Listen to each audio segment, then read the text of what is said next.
ইডির থেকে এবি কে বেশি ভয়।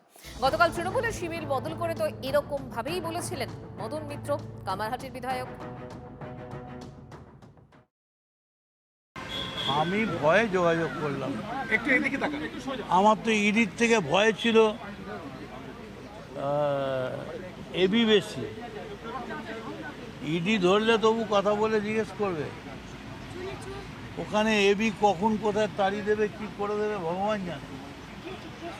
আর আমি ইডিকে, অভিষেক বন্দ্যোপাধ্যায় জীবনে যায়নি। আমি 27 মাস জেলে ছিলাম, পার্টির বিরুদ্ধে বলিনি, সমস্ত রকম সহযোগিতা করব,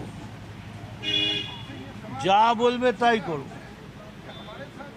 প্রমাণ করুন যে মদন মিত্র টাকা নিয়ে চাকরি দিয়েছে, মদন মিত্র গয়না নিয়ে চাকরি দিয়েছে। তা কাজ করুন না, এটা প্রমাণ না করে একটা গণভোট করে দিন না বাংলায়। দেখুন, পশ্চিমবঙ্গের মানুষ কিন্তু চায়নি যে কোয়েল মল্লিক তৃণমূল নামক এই লুটেরা দলটির সঙ্গে কোনোভাবে জড়াত।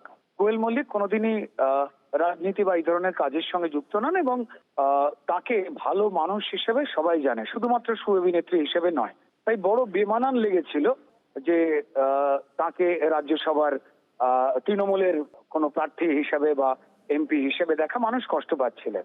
তো আমি নিজে প্রথমেই বলেছিলাম যে বোধহয় উনি ভুল সিঁড়িতে পা দিলেন, তিনি বোধহয় রিয়েলাইজ করবেন। আমার নিজের মনে হয় যতটুকু কোয়েল মল্লিককে আমরা চিনি, জানি, ভালোবাসি, একই আমরা সহকর্মী, তো সেই ক্ষেত্রে বারবার এটা মনে হয়েছিল শুধু আমাদের নয়, নিরপেক্ষভাবে পশ্চিমবঙ্গের সমস্ত মানুষের। তো যাই হোক, সেইখান থেকে তিনি বেরিয়ে এসেছেন, এটাতে পশ্চিমবঙ্গের মানুষ খুশি হয়েছে। বাকিটা তিনি কি করবেন একজন পরিণত মানুষ হিসেবে, একজন ভালো মানুষ হিসেবে, এটা তার একান্তই ব্যক্তিগত সিদ্ধান্ত। এখন বিজেপির চলছে রাজনৈতিক ধর্ম। আপনি সেই রাজীব গান্ধীর পরে এই যে পর্বটা চলছে, বাস্তবে রাজ্যসভায় তো সংখ্যালঘু, এবং রাজীব গান্ধীর পরে এখনো পর্যন্ত কোনো সরকার অ্যাবসলিউট মেজরিটিতে রাজ্যসভায় আসতে পারেনি, রাজ্যসভার সংসদকে। ফলে বিভিন্ন বিলের ক্ষেত্রে তাদের বিভিন্ন জায়গায় ধরা বাছা, অন্য দল থেকে ভাঙিয়ে আনার কৌশল নিতে হয়, সেটার জন্য তো একটা আর্থিক এবং অন্যান্য চাপ থাকে।